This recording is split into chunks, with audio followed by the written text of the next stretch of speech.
ஒரு நாள் காலையில் ஒரு மனோதத்துவ டாக்டர் தன்னோட கிளினிக்கை ஓப்பன் பண்ணி உட்காருறாரு.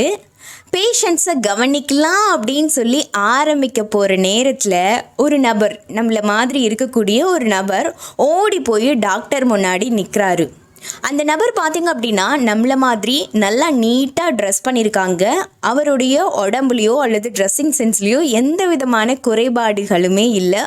ரொம்ப கிளியராக ரொம்ப நீட்டாகவே இருக்காரு. ஸோ அந்த நபரை பார்த்த உடனே டாக்டர் என்னப்பா அப்படின்னு சொல்லி கேட்டிருக்காரு. அதுக்கு அந்த நபர் சொல்லியிருக்காரு, சார் நான் செத்து போயிட்டேன் சார் அப்படின்னு சொல்லியிருக்காரு. என்னப்பா நீ சொல்கிற, நீ செத்து போயிட்டியா, நீ உயிரோடு தானே இருக்க அப்படின்னு சொல்லி கேட்டிருக்காரு. இல்லை சார் நான் செத்து போயிட்டேன், அதை என்னாலேயே ஃபீல் பண்ண முடியுது அப்படின்னு சொல்லிட்டு அந்த நபர் சொல்லியிருக்காரு. இப்போ டாக்டர் தன்னோட மனசுக்குள்ளே நினைக்கிறாரு, ஆஹா இந்த பேஷண்ட் நமக்கு தேவையான பேஷண்ட் தான், இவனை நம்ம மாற்றியே ஆகணும் அப்படின்னு சொல்லிட்டு முடிவெடுக்கிறாரு. இல்லைப்பா நீ உயிரோடு தான் இருக்க அப்படின்னு சொல்லிட்டு அந்த பேஷண்ட் கிட்ட சொல்கிறாரு. அதுக்கு இல்லை சார் நான் செத்து போயிட்டேன் சார், என்னால் ஃபீல் பண்ண முடியுது, உங்களுக்கு தெரியலையா அப்படின்னு சொல்லி கேட்குறாரு அந்த பேஷண்ட். இவனுக்கு எப்படியாச்சும் புரிய வைக்கணுமே அப்படிங்கிறதுக்காக தன்னை ஒரு கிள்ளி பாரு எனக்கு வலிக்குது அப்படின்னு சொல்லிட்டு அவரையும் பிடிச்சி கிள்ளிருக்காரு. உனக்கு வலிக்குது இல்லை, இப்போ நீ உயிரோட தானே இருக்க அப்படின்னு சொல்லி கேள்வி கேட்டிருக்காரு. இல்லை சார் இதெல்லாம் வச்சு நான் உயிரோடு இருக்கேன்னு நீங்கள் சொல்ல முடியாது, நான் செத்து போயிட்டேன் சார், உங்களுக்கு அது தெரியல சார் அப்படின்னு சொல்லி கிண்டல் பண்ணியிருக்காரு. அதுக்கு டாக்டருக்கு கோவம் வந்துருச்சு. இதை ஒரு சவாலாகவே எடுத்துக்கிட்டாரு. அப்படியா இங்கே பாரு அப்படின்னு சொல்லிட்டு ஒரு ஷார்ப்பான ஊசி எடுத்து தன்னோட கையிலேயே அவர் குத்திக்கிட்டு பார்த்தியா எனக்கு பிளட் வருது, உண்மையா செத்து போன உடம்புல பிளட் வருமா அப்படின்னு சொல்லிட்டு அந்த பேஷண்ட்டை பார்த்து கேட்டிருக்காரு. இல்லை சார் வரவே வராது, செத்து போன உடம்புல பிளட் வராது சார் அப்படின்னு சொல்லியிருக்கான்.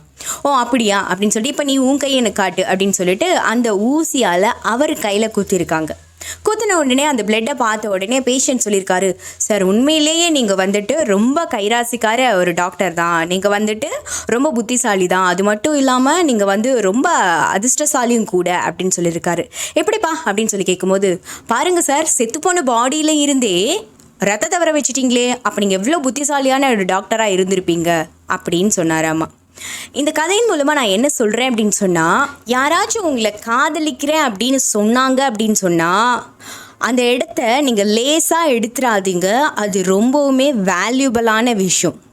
பாருங்கள், உங்களை காதலிக்கிறேன்னு சொல்கிறதுக்கு முன்னாடி, உங்களை எனக்கு பிடிக்கும், உங்களை நான் விரும்புகிறேன் அப்படின்னு சொல்கிறதுக்கு முன்னாடி ஒரு மனுஷன் 24 மணி நேரமும் உங்களுடைய சிந்தனைகள்லேயே இருந்திருக்கான்னு அர்த்தம். ஓகேங்களா?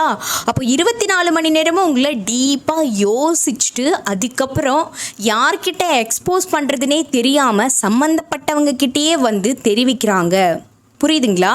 ஸோ இதுக்கும் இந்த கதைக்கும் என்னடா சம்மந்தம் அப்படின்னு சொல்லி கேட்டிங்கன்னா, பாருங்கள், நம்ம எல்லாருமே யாரையோ ஒருத்தவங்களை இக்னோர் பண்ணிட்டு கடந்து போய்கிட்டே இருக்கோம். இந்த உலகத்தில் 99% ஆஃப் பீப்புள்ஸ் பார்த்திங்க அப்படின்னா ஏதோ ஒரு விதமாக மன அழுத்தத்திற்கு ஆளானவங்க தான் இருக்காங்க.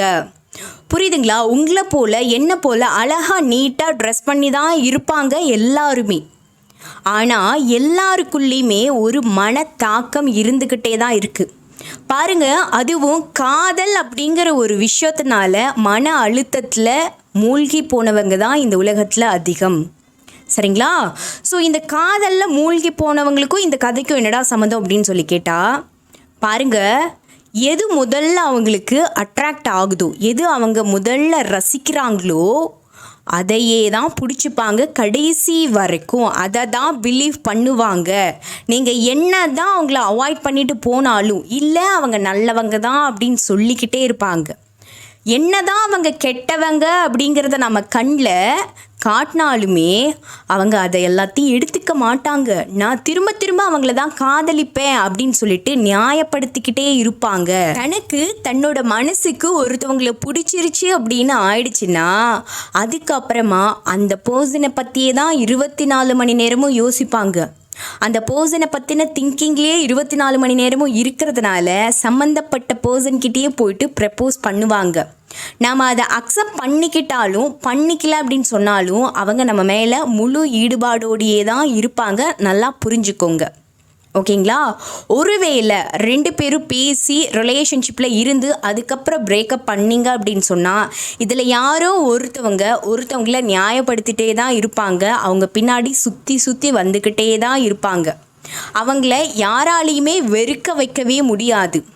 ஸோ அதனால உங்ககிட்ட யாராவது ப்ரப்போஸ் பண்ணுறாங்க அப்படின்னு சொன்னால், உங்ககிட்ட யாராவது மிஸ் அண்டர்ஸ்டாண்டிங் மூலமாக உங்களுக்கு உங்கள் ரிலேஷன்ஷிப்பில் சண்டை வருது அப்படின்னு சொன்னால், நீங்கள் பேசி குழந்தைத்தனமாக அவங்களுக்கு புரிய வச்சு அதுக்கப்புறமா விலகி போங்க. உங்ககிட்ட யாராவது ப்ரப்போஸ் பண்ணால், இல்லை எனக்கு பிடிக்கல அப்படின்னு சொல்லிட்டு ஒத்த வார்த்தையில் சொல்லி முடிக்காதீங்க. அழகாக அன்போடு நீங்கள் சொல்லி முடிச்சிருங்க.